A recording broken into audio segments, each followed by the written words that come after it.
नमस्कार दोस्तों, मैं श्वेताब कुमार आप सभी का आपके अपने यूट्यूब चैनल लॉ कूल पर बहुत-बहुत स्वागत करता हूं। दोस्तों, आज एक ऐसे टॉपिक को हम लोग कवर करने जा रहे हैं जो कि आपके एग्जाम के पॉइंट ऑफ व्यू से अटमोस्ट इम्पोर्टेंट होने वाला है। इस पर मैंने पहले भी कई सारे वीडियो लेक्चर्स बनाए हैं, लेकिन इस बार एक अलग कॉन्सेप्ट के साथ मैं इस लेक्चर को तैयार करके लाया हूँ आपके लिए।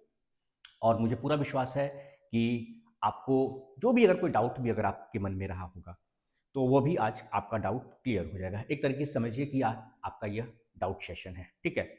मेरी वॉइस प्रॉपर आ रही है कि नहीं आ रही है? वीडियो अगर ब्लर हो रहा है, तो मुझे एक बार कमेंट सेक्शन में आप बता दीजिएगा। और कोई सवाल हुआ तो सवाल तो आपको पूछना ही है। देखिए, सीक्वेंस में जब हम चीज़ों को पढ़ते हैं ना, तो मैं बार-बार कहता हूँ विजुअलाइज़ेशन होना आपके कॉन्सेप्ट का बहुत ज़रूरी होता है, क्योंकि पढ़ना बहुत कुछ है, ठीक है? और कल को जब आपका फाइनल सिलेक्शन होता है और जब आप जो प्रैक्टिकल एनवायरनमेंट है, ठीक है? जब आपका अपॉइंटमेंट हो जाएगा एज़ ए जुडिशियल ऑफिसर जब आप काम करेंगे, तो आपकी पढ़ाई सिर्फ़ आपके एग्ज़ाम के ही पॉइंट ऑफ व्यू से नहीं, आपकी पूरी जो आगे की जर्नी है, ठीक है? उसमें भी आपको काम आने वाला है। तो देखिए, अगर मैं क्रिमिनल लॉ की बात करूँ, ठीक है? अगर मैं क्रिमिनल लॉ की बात करूँ, तो इसमें कोई भी जब अपराध होता है, ठीक है? कॉग्निजेबल ऑफेंस, ठीक है ना? कॉग्निजेबल ऑफेंस, तो पहले तो हमें समझना हो कि कॉग्निजेबल ऑफेंस क्या होता है। तो इसको डिफाइन जो किया गया है, यह है आपका सेक्शन 2G में। कॉग्निजेबल ऑफेंस को आपको क्या किया गया है? डिफाइन किया गया। कहाँ किया गया? सेक्शन 2G में डिफाइन किया गया। किस चीज़ को? तो कॉग्निजेबल ऑफेंस को। पहली बात, ठीक है? कॉग्निजेबल ऑफेंस कहाँ डिफाइन किया गया है? सेक्शन 2G में। और नॉन कॉग्निजेबल कहाँ डिफाइन किया गया? सेक्शन 2O में, ठीक है? सेक्शन 2O में थोड़ा सा इसे भी हम लोग समझ लेते हैं। सेक्शन 2O में डिफाइन किया गया है आपका नॉन कॉग्निजेबल ऑफेंस, ठीक है? तो ऑफेंस जो हमारे होते हैं वह कितने प्रकार के होते हैं? जो हमारा ऑफेंस होता है, ठीक है, अगर मैं ऑफेंस की बात करूं, तो हमारे ऑफेंस कितने प्रकार के होते हैं? तो दो प्रकार के। दो कैटेगरी होती है। अब किसी भी अपराध की दो कैटेगरी होती है, ठीक है? पहली कैटेगरी क्या है?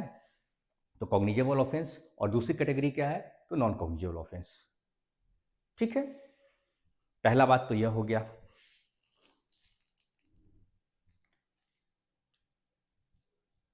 कॉग्निजेबल ऑफेंस और नॉन कॉग्निजेबल ऑफेंस, ठीक है?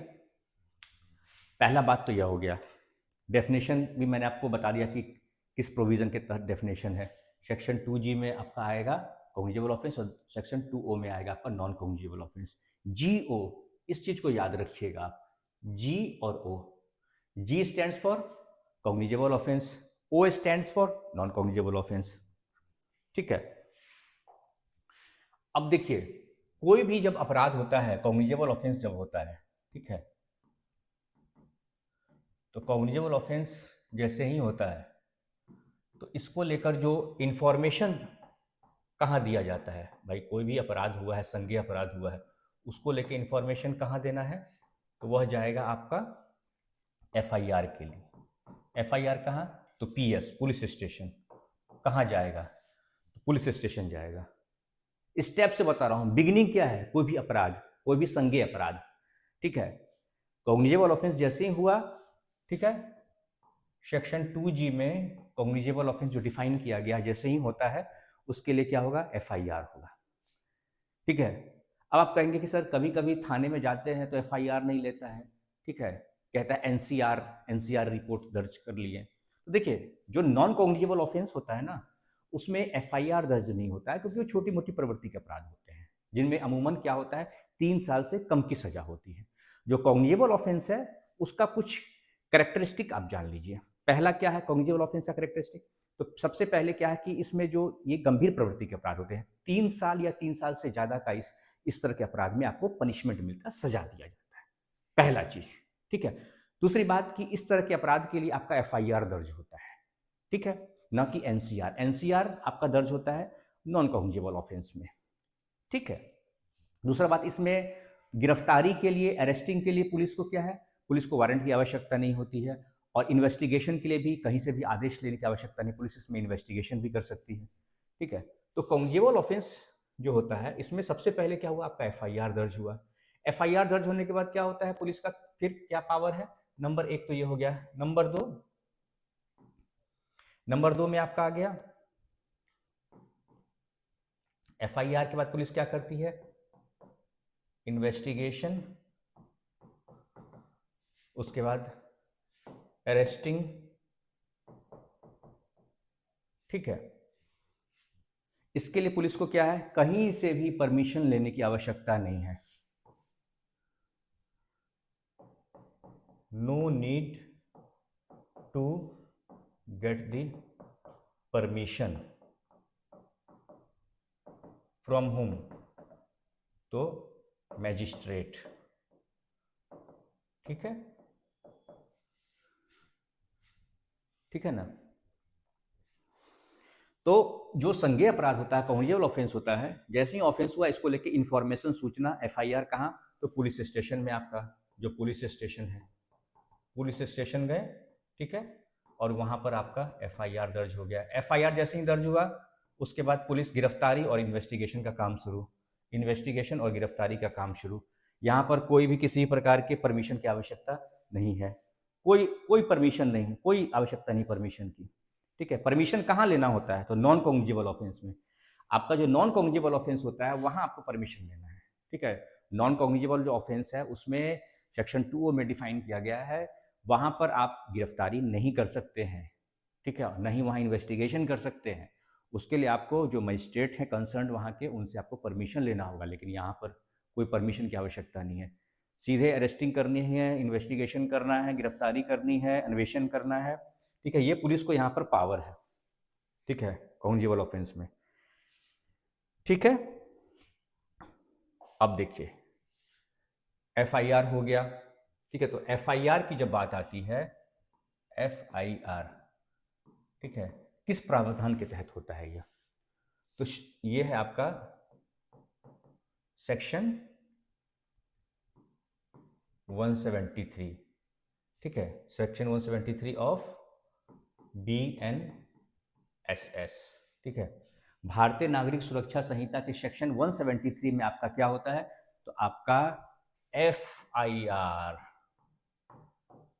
यही प्राथमिकी सूचना दर्ज की जाती है, जो इंफॉर्मेशन की बात कही गई है ना सेक्शन के अंदर, इंफॉर्मेशन की, वही इंफॉर्मेशन है ये एफआईआर, ठीक है। संज्ञेय अपराध के मामले में ये क्या होगा, ये आपका एफआईआर दर्ज होगा, ठीक है, क्या होगा, आपका एफआईआर दर्ज होगा, ठीक है।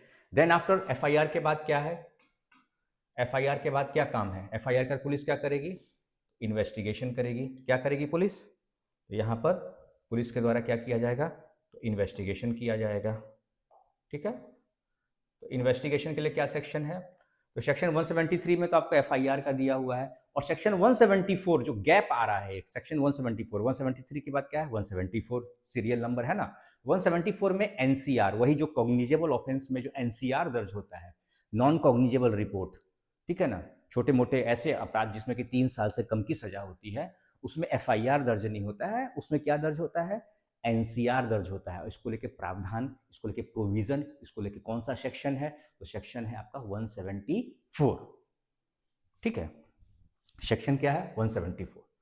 तो सेक्शन जो है 174 आ गया, तो 174 पे अभी अपने को नहीं जाना है, अपने को कहाँ जाना है, तो एफआईआर हो गया तो अब इन्वेस्टिगेशन होगा ना, चलिए तो इन्वेस्टिगेशन कीजिए, सेक्शन 175 ऑफ BNSS लीजिए। BNSS में क्या होगा, तो यहां पर इन्वेस्टिगेशन होगा, ठीक है, पुलिस को ये पावर है, इन्वेस्टिगेशन का पावर 175 में। अब इन्वेस्टिगेशन का जो प्रोसेस है, उसकी जो प्रक्रिया है वह क्या होगा, यह कहाँ डिफाइन है, प्रोसेस ऑफ इन्वेस्टिगेशन, तो यह डिफाइन है सेक्शन 175, कहाँ है, सेक्शन 175 ऑफ BNSS। देखिए सीक्वेंस में पढ़िएगा ना तो चीज़ें आपके सामने बिल्कुल आएंगी, ठीक है, बिल्कुल चीज़ें सामने आएंगी, कोई दिक्कत नहीं है, ये प्रोसेस होगा, ठीक है। इन्वेस्टिगेशन का क्या होगा, तो यह प्रोसेस हो जाएगा, प्रोसेस ऑफ इन्वेस्टिगेशन। इन्वेस्टिगेशन किसका काम है, आईओ का काम है, यानी पुलिस का काम है। देखिए इन्वेस्टिगेशन हो गया यहां पर, ठीक है, सेक्शन 176, ठीक है, सेक्शन 176। तो इस तरीके से जब आप चीज़ों को पढ़िएगा तो चीज़ें आपके सामने क्या होगी, विजुलाइज होगी, ठीक है ना। कितना मतलब सरल है, कितना सरल है। ऑफेंस होता है, कॉग्निजेबल ऑफेंस होता है। कॉग्निजेबल ऑफेंस जैसे ही हुआ, क्या करना है अगला काम, तो सीधे एफआईआर में जाना है, ठीक है। एफआईआर होगा, उसकी सूचना देंगे थाने में। थाने में जो सूचना दर्ज की जाती है उसे कहता है एफआईआर कहा जाता है। क्या कहा जाता है, एफआईआर। एफआईआर जैसे ही दर्ज होता है, फर्स्ट इन्फॉर्मेशन रिपोर्ट, प्राथमिकी सूचना, ठीक है। प्राथमिकी सूचना जैसे ही दर्ज होती है, उसके बाद पुलिस का क्या काम है, तो एफआईआर हो गया। एफआईआर हो गया, सेक्शन 173 में एफआईआर हो गया। कहाँ हो गया, तो 173 ऑफ बीएनएसएस में एफआईआर हो गया। किन मामलों में हुआ, तो कॉग्निजेबल ऑफेंस में कहा ना। ऐसे जब आप चीज़ों को कीजिएगा तो चीज़ें विजुलाइज होने वाली है निश्चित तौर पर, और आपको दिक्कत नहीं होगा। कहाँ डेफिनेशन है इसका दिया हुआ है, तो बस सेक्शन 2G में डिफाइन है आपका। ऐसे पढ़िए। अब जब ये सिनॉप्सिस आपके पास रहेगा ना, देखिए मैं थोड़ा साइड हो जाता हूं। ये सिनॉप्सिस जब आपके पास में रहेगा ना, तो आपको किसी भी एग्जाम में आपको दिक्कत नहीं होने वाला है, ठीक है। उसके बाद इतना तो आपके अंदर काबिलियत है कि आप चीज़ों को क्या कीजिएगा, अपने लैंग्वेज में उसको एक्सप्लेन कर सकते हैं आप। लेकिन ये चीज़ें दिमाग में सीक्वेंस रहना चाहिए। ये इमेज जब आपके पास रहेगा ना, इस तरीके से इमेज जब आपके पास रहेगा, तो आपको दिक्कत नहीं होने वाला है। ये सबसे दिक्कत होता है बच्चों, सीक्वेंस, क्योंकि यही सीक्वेंस को कहता है कॉन्सेप्ट। और ये रटने से नहीं होगा, ये समझने से होगा। मैं बार बार कहता हूं कि मैं आपको पढ़ाता नहीं हूं, मेरा काम है आपको समझाना। और जब भी मैं आपको समझाता हूं तो आपसे मेरा हर बार एक रिक्वेस्ट होता है कि आप अपने बेरफ्त को अपने साथ जरूर रखिए। मैं पढ़ाता रहूंगा, वैसे आप सीक्वेंस में देखिएगा, अरे सर क्या पढ़ा रहे हैं, तो कॉग्निजेबल ऑफेंस पढ़ा रहे हैं, कहाँ डेफिनेशन पार्ट है, तो ये दिमाग में आएगा आपको। क्योंकि देखिए जिस चीज़ से आप गो थ्रू हो रहे हैं, उस चीज़ से हम लोग भी गुजर चुके हैं, उस चीज़ से हम भी गो थ्रू हो चुके हैं। आपके पास बेनिफिट क्या है कि आपके पास आज बहुत सारे ऑप्शंस हैं। आपके पास एक एंड्रॉयड मोबाइल है, उससे आप पढ़ाई कर सकते हैं। हमारे वक्त ऐसा कोई भी फैसिलिटी नहीं था, लेकिन हाँ, जो कुछ भी था हमारे लिए उस वक्त सफिशियंट था। आखिर उसी वक्त की पढ़ाई करके आज मैं आपके सामने खड़ा हूँ, ठीक है। आने वाले वक्त में हो सकता है और टेक्नोलॉजी आगे बढ़ेगी, ठीक है। लेकिन मुझे विश्वास है कि आज जो टेक्नोलॉजी आपके पास है वो बेस्ट है, बेस्ट अपॉर्चुनिटी आपके पास है, तो उसका आपको फ़ायदा लेना चाहिए, ठीक है। लेक्चर चल रहा है, लेक्चर देखिए, वीडियो लेक्चर है, आप उसे सुन रहे हैं, देख रहे हैं, बेरेक्ट साथ में रखिए, देखिए, हाईलाइट कीजिए, जितना हाईलाइट कीजिएगा इमेज बनेगा, सारी चीज़ें बनेंगी, कितना स्पष्ट है, ठीक है। तो मुझे लगा कि इस कॉन्सेप्ट को ऐसे ही मैं लेक्चर ड्राफ्ट कर रहा था आपका कॉन्स्टिट्यूशन का, तो कॉन्स्टिट्यूशन का भी आपका लेक्चर ड्राफ्ट हो चुका है। कोशिश करूंगा कि मैं आज ही उसको रिकॉर्ड कर लूँ, ठीक है। आप चैनल पर जाइए, लॉकुल पर जाइए, सारे लेक्चर वहाँ बैक टू बैक में अपलोड कर रहा हूँ, ठीक है। वहाँ पर आपको थोड़ा सा देखना होगा फिल्टर करके, सारे लेक्चर्स आपके सामने पर रखे हुए हैं, ठीक है ना। तो आप जाइए चैनल पर और सारे लेक्चर्स को देखिए। कोई भी सवाल होता है तो आप सवाल पूछिए। बिहार एपीओ की वैकेंसी बहुत जल्द आपकी आ जाएगी, कभी भी नोटिफिकेशन आ जाएगा। नोटिफिकेशन का इंतजार नहीं करना है, आपको अपनी तैयारी करनी है। नोटिफिकेशन तो आते रहेगा, उसको तो आना ही है, उसको रोक कोई नहीं सकता है, क्योंकि ऑलरेडी बहुत सारे जो पोस्ट हैं वो खाली पड़े हुए हैं, तो वैकेंसी तो उसके लिए चाहिए। तो वैकेंसी आएगी तो उससे पहले आपकी तैयारी होनी चाहिए। तो तैयारी कैसे होगी, तैयारी तभी होगा आपका जब आप पहले से एक प्लानिंग के साथ, एक स्ट्रेटेजी के साथ, कंसिस्टेंसी मेंटेन करते हुए तैयारी को अपने जारी रखेंगे। नोटिफिकेशन के आने के बाद अगर आप तैयारी करते हैं तो थोड़ा सा वहाँ पर रिस्क वाली बात हो जाती है, ठीक है। और ये अच्छी अपॉर्चुनिटी है बिहार एपीओ को लेकर। अब अगर मैं बात करूँ एफआईआर के बाद इन्वेस्टिगेशन, इन्वेस्टिगेशन के बाद अरेस्टिंग, अरेस्टिंग के बाद फिर आपका अगला प्रोसेस क्या होता है, तो देखिए अगला प्रोसेस होता है पुलिस रिपोर्ट। जैसे ही इन्वेस्टिगेशन हुआ, यह जो आपका इन्वेस्टिगेशन का प्रोसेस जब कंप्लीट हो जाता है, उसके बाद फिर जो लास्ट स्टेज होता है, ठीक है, ठीक है, वह होता है आपका सेक्शन 193 में। कहाँ पर है, तो सेक्शन 193 ऑफ बीएनएसएस, ठीक है। सेक्शन 193 ऑफ बीएनएसएस, ठीक है। तो यहां पर क्या होता है ये आप समझ लीजिए, सेक्शन 93 ऑफ बी, ठीक है, सेक्शन 193 ऑफ बीएनएसएस। सेक्शन 193 में पुलिस रिपोर्ट होता है। क्या होता है, पुलिस रिपोर्ट,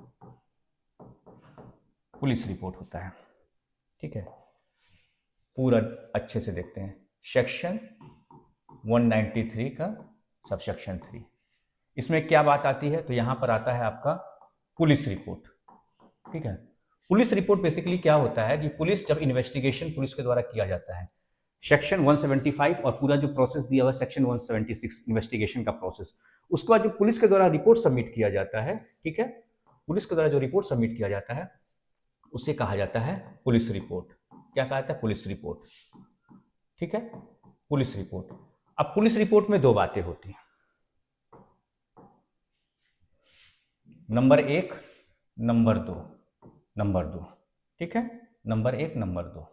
नंबर 1 में क्या होता है, अगर मान लीजिए जिस बात को लेकर, जिस कॉग्निजेबल ऑफेंस को लेकर एफआईआर दर्ज हुआ है, ठीक है, और उसके आलोक में पुलिस के द्वारा, ठीक है, इन्वेस्टिगेशन किया जाता है और इन्वेस्टिगेशन में पुलिस को पर्याप्त सबूत मिलते हैं, ठीक है, पर्याप्त एविडेंस मिलते हैं, ठीक है, सफिशिएंट एविडेंस मिलते हैं, तो वहां पुलिस क्या करेगी, कोर्ट में कहेगी कि हाँ साहब ये जो मामला है यह ट्रू है, सत्य पाया गया है और जिस बात को लेकर एफआईआर दर्ज किया गया है, इन्वेस्टिगेशन में यह हमें सबूत मिले हैं, सबूत पर्याप्त हैं इस बात को लेकर कि यह मामला हुआ है।